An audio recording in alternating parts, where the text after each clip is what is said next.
Flood Fear Factor for the last, tonight's our third session. 2 weeks ago, you'd learned from me about the 12 spies that were going into the Promised Land. We learned about the 10 compared to Caleb and Joshua, who wanted to lead the people even though they were scared against the giants. They still kind of went against that and tried to get into the Promised Land. Last week, anybody remember who we talked about last week? Anybody?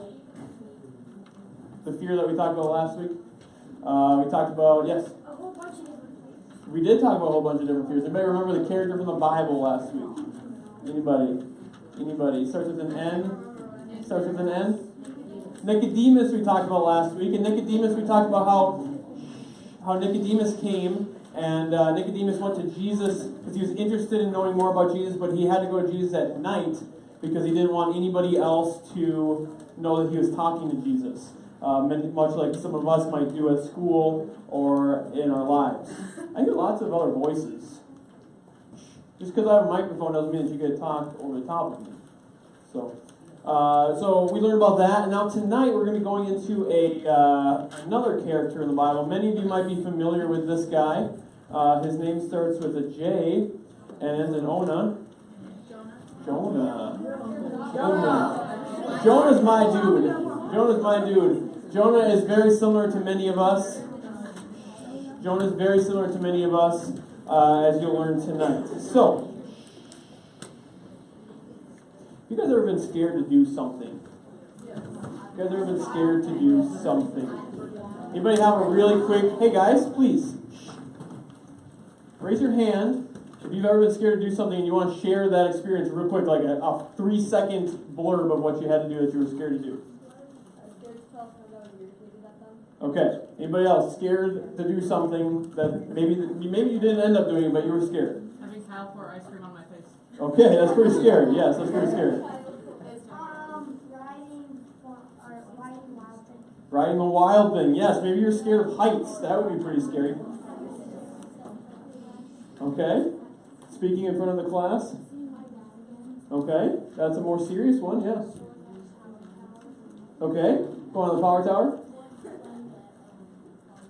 What's that? I didn't hear you still. The zip line at Fall Retreat. Okay, yep. Power tower.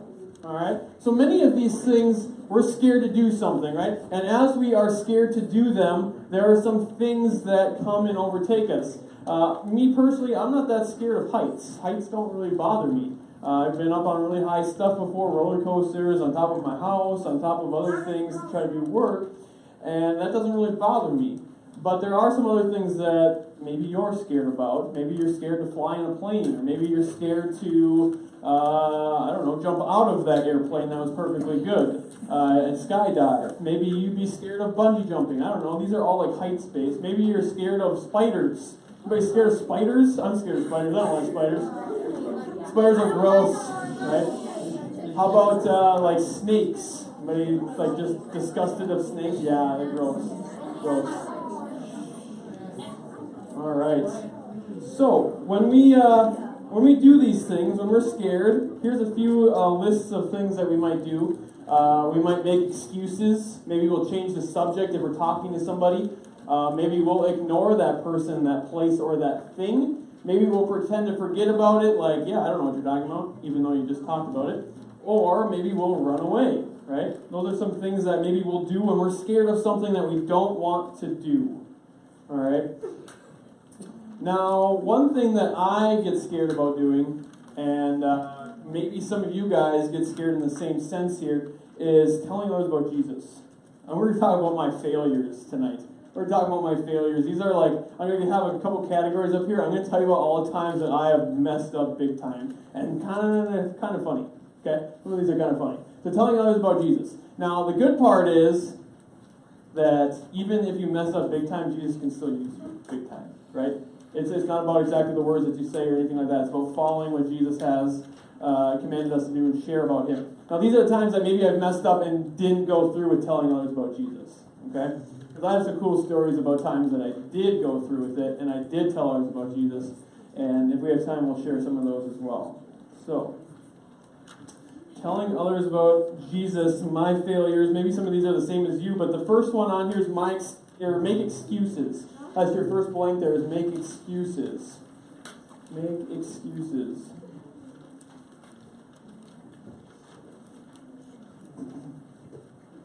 So the first time that this happened, this is actually a cool story. So I'm over in the Czech Republic, and if you don't know about the Czech Republic, do you think that they speak English as their native language? No. No, they don't. They speak Czech. And only like 1.8 million people in the world speak Czech. And the country is like 1.7 million people, okay? There's not that many people that speak Czech. So I'm over there, and we're over there with church, so our goal is to be sharing Jesus with other people. So I'm sitting there with this guy, and I keep making up these excuses, because I keep hearing God say, hey man, you should talk about Jesus. I'm like, yeah, that'd be great, except for, and you start making a list of excuses about things that you're not going to do. You're like, well, I'm not going to tell him about Jesus because here's the big glaring obvious thing. He doesn't speak English, right? I'm not going to tell him about Jesus because he's going to have no idea what I'm saying. He's going to maybe recognize 3 words that he learned in English class, right? I'm not going to tell him about Jesus because he doesn't speak my language. That's an excuse. Or maybe for you it's they're going to, I don't know, make fun of me, or maybe they're going to think that I'm weird. Maybe they're going to call me like a Jesus freak or a Bible thumper or whatever those kids will call you. Maybe they just won't talk to you anymore. Maybe they just will be like, that's the guy that just keeps talking about the Bible and he's weird.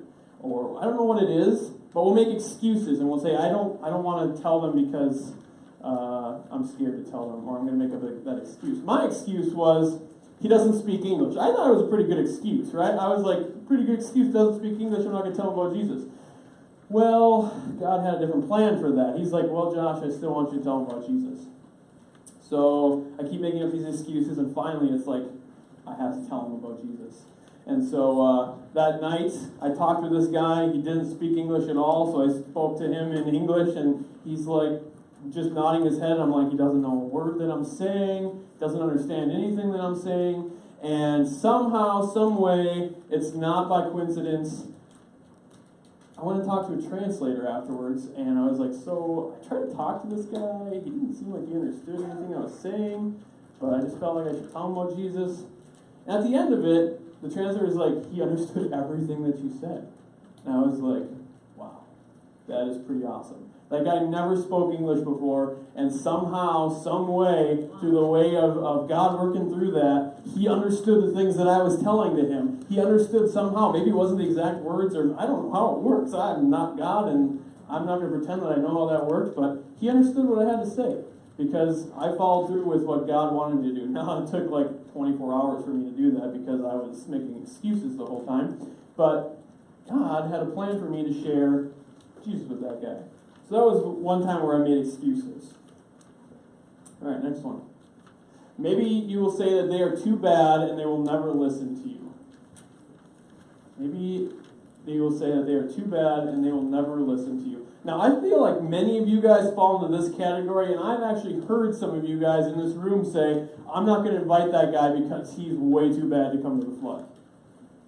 I would question you on that and say, I would love to have that person down here in the flood. I'd love to have messy people down the flood. Maybe that guy is the next pastor at a church somewhere. He needs to be able to hear Jesus, right?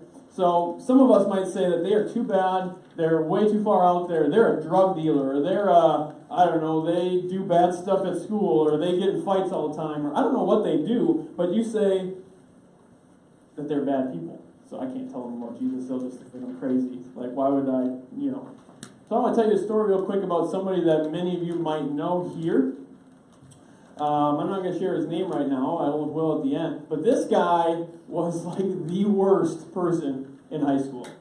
The worst. Think of the worst person in your high school right now, and this is probably, or your middle school, this is probably that guy. He would make fun of people, he would make fun of kids that maybe had disabilities, he would make fun of everybody that he could make fun of except for his group of friends. He would get in trouble with the law. if I'm not mistaken, started Highway 13 on fire, right? Okay, he started Highway 13 on fire somehow. I don't know how that worked, but like poured gasoline out there, lit a fire, and burned up Highway 13, all right? That's not something that many of us have done, right? That's pretty bad. Did some bad stuff. Right? We would probably look at this guy and we'd be like, it's pretty bad. And maybe some of you guys know somebody in your schools right now that you're like, okay, yeah, that's who I'm thinking of right now. Right? I know that when I was in high school, I could think of some people that were like that. So, this gentleman, many of you guys are going to know him in a second, when he was in high school, towards the end of his high school career, he had a guy invite him to a church event. I don't know which one it was the All Night Blitz or something like that? He got invited to the All Night Blitz, which is kind of like the Palooza, and he got invited by a friend to go to that. He was like, some stupid church event, whatever, I'll go and I can do whatever, right? So he got there, and he heard about Jesus, and his life was transformed. This guy is a pastor now at our church, and his name is Mike Golay. Maybe you guys know Mike Golay. He's the campus pastor over at Shakopee. Before Mike knew Jesus, he was not a good guy. He wasn't following God on the path that you think he is now, right? He made some mistakes, like many of us have. We're sinners. But one person invited that messy guy to church, and it changed his life around. I want to encourage you that whoever that is in your life, you're going to invite them to church, and maybe their life will be transformed and turned around, and they'll get to know who Jesus is. I had a guy like this in high school as well. He's actually served multiple sentences in jail at this point. And I had many opportunities for me to say, here's Jesus. Let me tell you about Jesus. I had I was one of the only people that he'd come and hang out with because everybody else thought he was too bad. Like they thought that he was just a bad person. He was a bad person. Obviously, he's been in jail multiple times for multiple different things. But I had multiple opportunities where I could have shared Jesus with him, and I chickened out because I said, he's way too bad, he will never listen. And I don't know. Maybe someday I'll get a chance to meet him up again and talk to him about Jesus and correct that wrong, but I just chickened out. So, don't think that you're the only ones that are like, Josh is perfect, he does everything right. No, I struggle with this as much as you guys do, especially, I still do this, still struggle with this. So I want to encourage you, though, that nobody's too bad. Nobody's too bad to be invited to church here. Maybe you'll change the subject. We talked about this one a second ago. Maybe you'll change the subject. I'm a professional at this, right? You're talking to somebody and you're like, your goal is to tell them about Jesus, and then you just change the subject, right? And you're like, yeah, how about the weather outside? It's really cold out. This is awkward now. What do you want to talk about? Video games or something, And you just change the subject. And I've even done this with people that I have specifically lined up a time, specifically lined up a meeting with them to go out for coffee, so that the end goal would be that I would tell them about Jesus, and the whole time I'm with them, I've never even said the word Jesus. Because I chickened out. Because I know I planned it out. I had it all ready to go. I was like, I'm going to tell this guy about Jesus. We're just going to talk about football to begin with, to start the conversation, and we never stopped talking about football. Because I was way too scared to start talking about Jesus, because I made an excuse. Or I said they're way too bad to listen. Or I changed the subject, and I got too scared to do it. Maybe you've done that before. Change the subject. It's an easy one. And this one kind of goes along with it. Become too scared and never bring up Jesus. Change the subject. They go hand in hand. It's not easy. It's not easy. I heard a story from, and the last one here is Runaway. I've done this a number of times. Like, never mind, I'm not talking about Jesus anymore. Like, if you've ever gone street witnessing before, that is some scary stuff right there. Go talk to some complete strangers about Jesus, and you get some weird stuff that happens. And maybe you'll run away. But, yeah. I don't know what story I was going to share, but it was a good one. Yeah. Good way to run away from that one. Yeah, no kidding. Anyway, maybe you become too scared and you just want to change the subject, run away, whatever that looks like for you. Okay? So those are my failures, some of the things that I've messed up at. I've run away before, yeah. Oh, here's the story. I got it now. Okay, so you guys know those tracts? You know the Bible tracts that you can like read through the questions and it like walks you through the gospel? You know what I'm talking about? Maybe some of you don't. So it's like a little tiny booklet. It's got like 6 pages on it. It's like this big. And basically, they write it so that you can like read it word for word. You're like, what do you think about Jesus today? And you're like, answer the question? Okay, sweet. Page number 2. What do you do? And then you just read through these things all the way through. So you don't, it's like a no-brainer. You just read through the packet and you get to the end and it's like, do you want to pray to accept Jesus today? And you're like, yes or no? You gotta answer me, right? So you gotta like, you're like reading through this book, right? Well, there's a story that I've heard of a guy, that this is a real story. He was reading through this book and he was so nervous. He was so nervous that he gets to the end page and he flips the page over and he starts reading the copyright stuff. He's like, copyright of 1994 from Zondervan, blah, blah, blah, blah, blah. And the guy's like, he's telling the gospel, but he's like, what is this guy doing? This is so weird. I don't even care about the copyright and all this stuff. He was so scared to share the gospel that he just like kept reading. He was like, if you would have given him a Bible, he would have been like 25 chapters in by now. Like he would have just kept going. He was so scared to share the gospel, but he did it. That guy did it.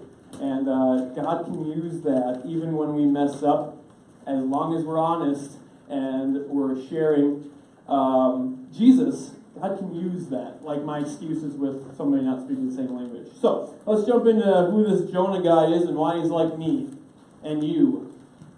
Who is Jonah and why is he like me and you? So, if you have your Bibles, we're going to be in Jonah, obviously. We'll be reading about Jonah in the book of Jonah. Jonah, you guys could probably read Jonah in like 15 minutes. It's only 4 chapters.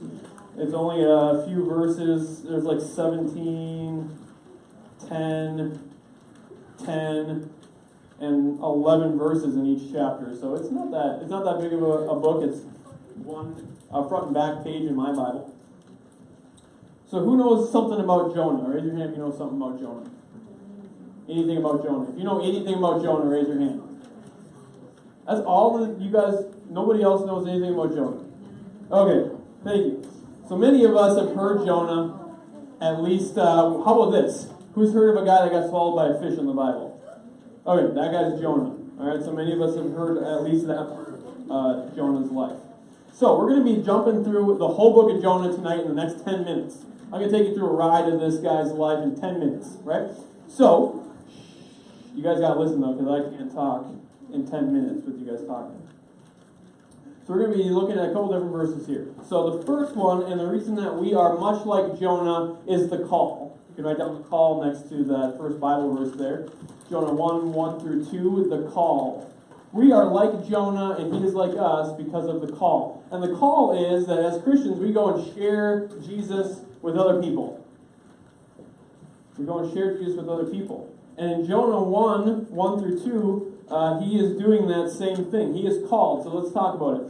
Jonah 1, 1. The word of the Lord came to Jonah, and the word said, verse 2, "Get up, go to the great city of Nineveh, and preach against it, because their wickedness has confronted me." So Jesus, or God at this point, is calling Jonah to go to this wicked city and tell them about Jesus. Anybody here go to a school that's pretty wicked? If you go to public school, you go to a pretty wicked school, right? You go to a school that's got some sin in it. You go to a school that has some messed up people in it. If you're homeschooled, maybe you're still, I don't know your family. All right, so many of us, we know who these people are that I'm talking about here. When God says go to Nineveh, it was actually a city, but we can look at it as a group of people that we know that are wicked sinners. So that could be a group of people in your lunchroom that were like, those people are bad people. Or maybe it's, I don't know who it is for you, but we all can look at our lives right now and we can find people that we could say that is pretty much like who Jonah was called to. So Jonah was called to the city of Nineveh, and Nineveh was this wicked city. They, if you watch VeggieTales, slapped each other with fish, right? They were a wicked city. They were sinners. They did bad stuff. And Jonah was called by God to go to Nineveh. Now, Jonah, again, much like us, Jonah was a prophet. Jonah was a prophet, so he was a man of God. So just like many of us, we come to church, he was a man of God. And he said, you're calling me to go to where? To Nineveh?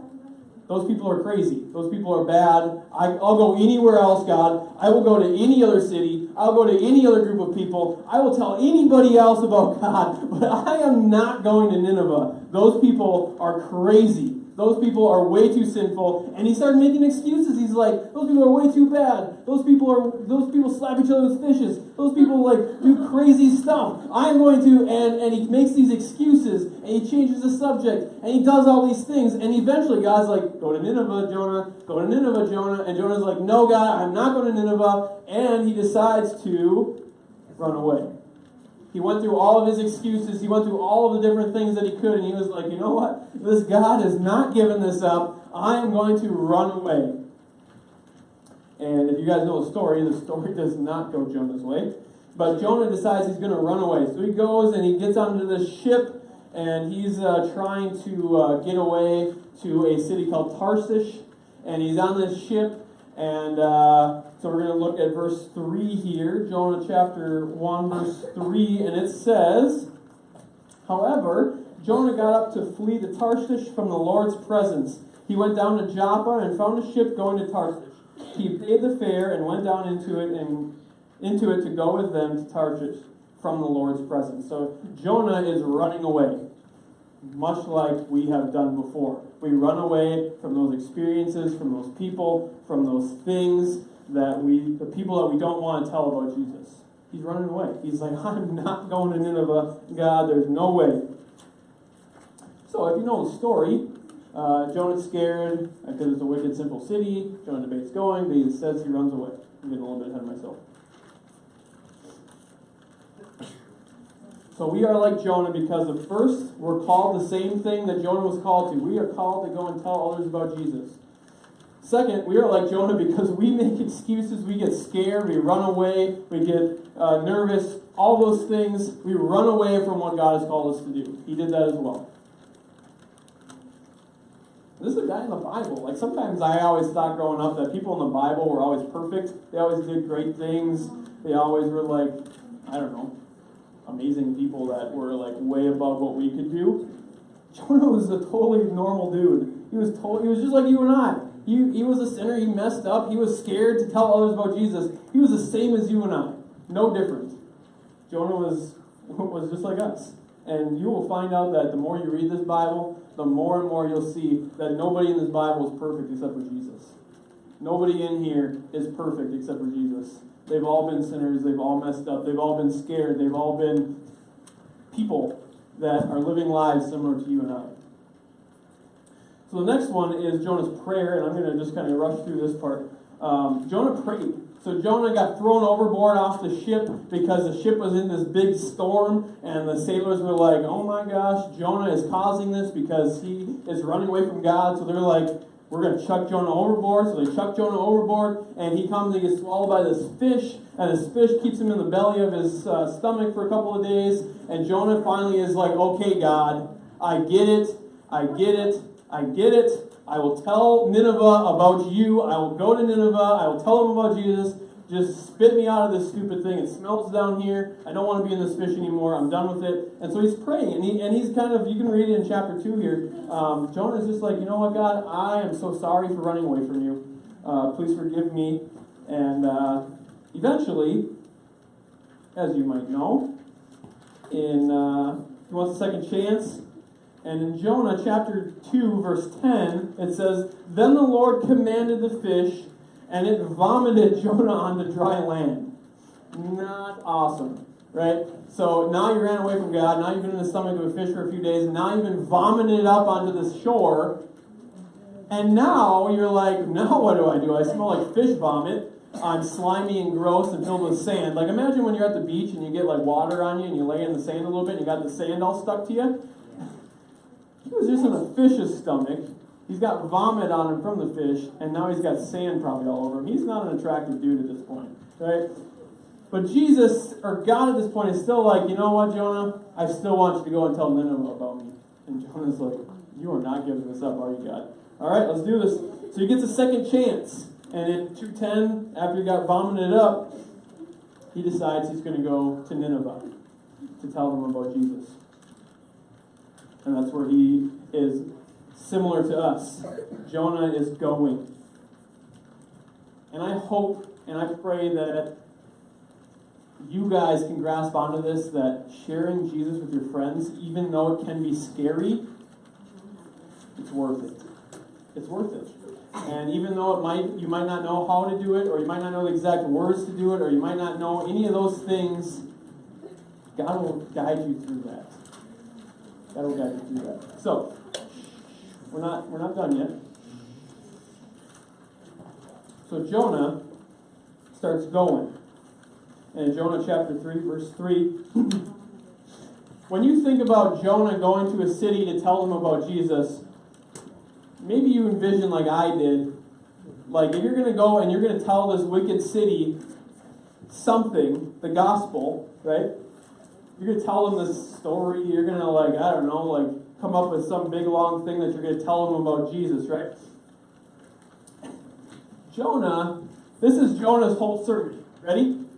Jonah's whole sermon, I'm going to tell you everything that Jonah said. So God is like, hey, Jonah, go tell the Ninevites. And Jonah's like, no way, he runs away. And then God's like, no, you're going to go and tell the Ninevites. And Jonah's like, fine, I'll tell the Ninevites. And so he just kind of like gives in. And here's his whole sermon to Nineveh.